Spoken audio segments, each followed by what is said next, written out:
Hey guys, so I am 25 weeks pregnant and I am actually filming on Wednesday, which is like, I'm 25 weeks pregnant today. I usually end up filming like 2 days later or something. So let's talk about how week 25 went for me.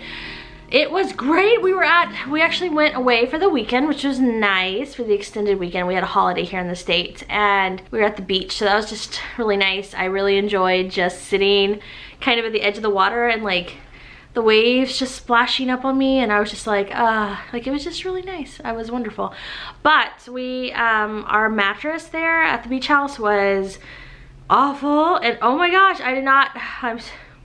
makes me really grateful. Like, we have a really comfortable mattress and my hips hurt so bad in my back, like sleeping in that bed, that I was just like, oh my gosh, like it would wake me up during the night. I didn't bring my maternity pillow with me, but I don't think it would have really helped because I did put pillows between my legs, and like it's just like, it was not a comfortable mattress. Like, my husband said it was uncomfortable for him, so he just was like, I can't imagine. It was definitely a reminder to me that all of my ligaments and my joints are all kind of out of whack, which is what happens when you're pregnant. So yeah, but when we got home, I was like, I slept so much better. So along with like pain, I've been having like back pain kind of. It's actually in my upper back, which is weird. Usually when I'm pregnant, I have pain in my lower back. Kind of right under my rib cage, like right here-ish, like, and my back will just start to ache, and like sitting makes it worse. Standing or laying down is when it feels better. So sitting, the thing you want to do like the most when you're pregnant, is like, that's when it hurts the worst. It's like I can't sit up straight enough, and it's hard because you know, they always tell you with like back pain, they're like, well, just sit up really straight and stretch your back. But when you're pregnant, your belly is like pulling your spine like forward like this, like arching it forward already, and you're kind of already almost pulled straight in a weird way. And what makes it feel better for me is like bending, like rounding my back out, like trying to round myself out over my belly. But it's hard because like when I just had like a chunky belly, like it was just fat and I could like squish down and like, I guess, be more flexible. But with the baby bump, it's like, it's hard. It actually prevents you. You can't roll your back over. So that's what I try to do. I try to like lean on something and like just round my back out. I seriously think I might benefit from like a prenatal yoga. I don't know of any classes around here. There probably is. I'm in Houston. I mean, we have everything, but I think just getting like a DVD or finding some YouTube videos and just like trying to do some prenatal yoga to stretch myself out would help a lot. So yeah, that pain kind of bugs me. Sometimes it's hard because, like I said, like, we were sitting down trying to play games at the beach house, like after the kids would go to bed, and I would be so uncomfortable. But that mattress made it worse. Like, since we've been home, I still have that back pain there, but not even close to what it was. So like, that mattress was making it way worse. Other than that, I always talk lately about how she moves a ton, and oh my gosh, I've been talking about this every week, but she just moves so much. Like right now she's moving, she's punching me or kicking me. I don't know what she's doing, but just, I feel her move so much, like just jabs and wiggles and punches. And like I said last week, you know, it's just like super obvious even from the outside of my belly. Like if you're watching, you just boop boop, you see my belly just popping, and it's pretty cool. I love feeling her move, so this is not a problem. It is a wonderful thing. Oh my gosh, wait, I totally forgot the biggest news of all. We announced her name. So if you didn't see that video, it went up, well, yesterday when you're watching this vlog. So yes, I'm about to say her name. So if you haven't watched the video, I'll put the little eye in the sky, whichever side it goes on. I will put that, like, go right now, watch the video first, then you can come back and finish watching this one. So yes, that's her name. It's Elizabeth Bell. We did have a second choice. Remember I was telling you guys we couldn't decide on the middle name? It was between Belle and Grace. And so I loved both so much. Kyle was a little weird about Grace because he thought it was too close to Grayson, our son. I didn't really think it mattered that much because I thought it was a way to tie them together. And I mean, it's a middle name, but I kind of got it. But then the other thing is that my heart really wanted the name to rhyme, so I've got a Sophia Noelle and an Audrey Michelle, and now we have an Elizabeth Bell, and it's just so pretty. And it's also a Disney princess name, which is not why we picked it, but it doesn't hurt. It's really beautiful. So anyway, it's very southern. It's a very like southern, charming, beautiful name, and I just love it. So yeah, so now I can stop bleeping out her name every time we say it in vlogs, and which has been annoying. And so yay, there we have her name, we can share it. It's Elizabeth, our little Elizabeth. In my head, since we decided our middle name, I've been calling her Lizabelle. Like, I don't know if that'll stick, but that's what I've been calling her. I just think it's a sweet way to combine both of her names in like a little cute nickname. I just love it. So I've just been like, my little Lizabelle. But anyway, I have also picked up a few things for her nursery, which is a fairy tale theme, kind of a classic fairy tale theme. I'm not gonna show it here just because honestly, I don't wanna get up and go get it, but I will try to start doing, I talked before about the Operation Get Ready for Baby videos. They're videos I did with my other children as well, my last two. And they're videos all about like prepping for the baby, and that includes nursery design and things like that.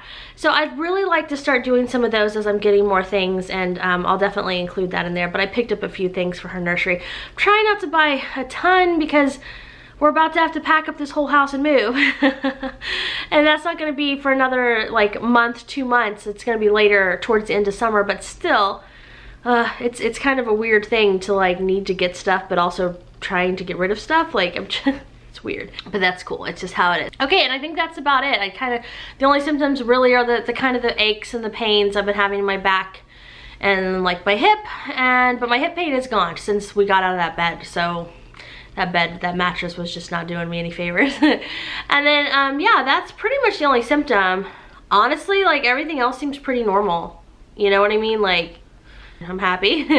I am kind of like, I can just tell you guys from experience, this is my 4th time, I feel like when you get to about 25 to 27 weeks, I really think people should try, you should try really hard to do all the things you want to do to get ready for the baby. In my opinion, by 28 weeks, I mean 32 weeks is what I used to say, but I really feel like even earlier. And the reason why is by the time you hit about 28 weeks, about 7 months, you start to not physically want to do more things, and it just becomes hard. And even if you like, the mind is willing, you might like, your body just might not like feel like it. And I can just tell you from experience, you start to just like slow down a lot. And so I have learned to be prepared really early as much as possible. There's always going to be last minute things, and I just really believe that.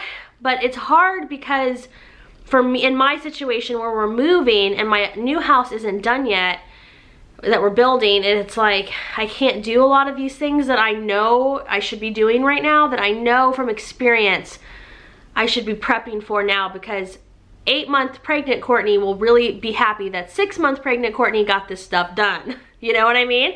So that's some advice I'll give to you pregnant ladies out there. Don't think, oh, I'll just wait. Like, I don't need to do it this early. Don't like feel weird about doing stuff early. No, it's not early. You cannot do things too early. At 25 weeks even, it's 15 weeks away. Maybe a little bit more, but maybe a little bit less. And as much as at the very end of pregnancy, time seems to slow down to a stop and you feel like you're never gonna not be pregnant again and it's really annoying, as much as that happens, the other side of that is true as well, which is it'll also fly by, like up to that point. And you'll just, before you know it, you're gonna be so pregnant, and it's just harder for you to do things and more stressful for you to try to get things done because you feel that pressure and that need. And just do stuff really early. And if anyone's like, oh, it's early, you got plenty of time, don't worry about it, just be like, no, no, no, I will worry about it, I will do it in my own time. I'm just telling you to do it early. So in 2 weeks I have my baby shower, and I'm really excited about that. So excited. It's gonna be super fun. And after the baby shower, I will figure out what else we need and whatever we need to do, and I'm just gonna try to wrap everything up. My mother-in-law is letting me have an entire huge walk-in closet at her house that no one uses and is empty. And I'm using that to store all of my baby stuff, because I don't want to put my baby items in storage, because I will probably have the baby before we're in the new house. I'm hoping that's not what happens, but realistically, there's more of a chance of that than the other. and I need to have access to it. I don't need it all locked away in storage. And so that is going to be my like baby home base, is a closet. You know, and as it gets closer to the due date and we have more of an idea of when our new house is going to be ready, I will just set up my like baby central, what I usually set up in my own master. It'll just get set up in whatever room I'm at there, probably at my mother-in-law's house. Will probably be where it is. My parents said we could come stay with them, but their house is pretty full. And my children's new school is closer to my mother-in-law's house than my parents' house. And so that's probably what's gonna happen. Yeah, I am just kind of realizing, like, for some reason 25 weeks like triggered in my little head. You need to start really getting some stuff done, Courtney. And like I said, this is not like, I know this from experience. From experience, I know it is better to do things early on. So yeah, after my shower, I'm gonna get a little more serious and just try to be like, okay, I've been putting things off and now need to think more. So there we go. Okay, so that's kind of like my mental state with that. 25 weeks, I don't know, it is just kind of going by. I'm telling you, it's going by. What? Okay guys, thank you so much for watching. Oh, you know what, I forgot to show you guys the belly. So here is the baby in all her glory. I think I've been so distracted by everything going on in my life that like I'm not experiencing or noticing symptoms very much. And so I know with these vlogs, I'm like, I'm fine, this hurts, I'm fine, this is happening. But it's just like, I'm just preoccupied. So it's like one of those things where I think that's almost good. Like I said, my body gets tired at the end of the day. I'm ready to like lay down and relax, but I don't know, I just feel pretty good. And I'm just, again, I'm so happy to have her name out there and all of that stuff. So, okay guys, I think that's enough for now. And I will just talk to everyone in the next update. Bye guys. Oh, and thank you all so much for your kind responses to her name. That was really wonderful and welcomed. And it's always nice to kind of have that, you know, that kindness shared is wonderful. So I appreciate that. Thank you guys. Okay, I will talk to everyone in the next update. Bye.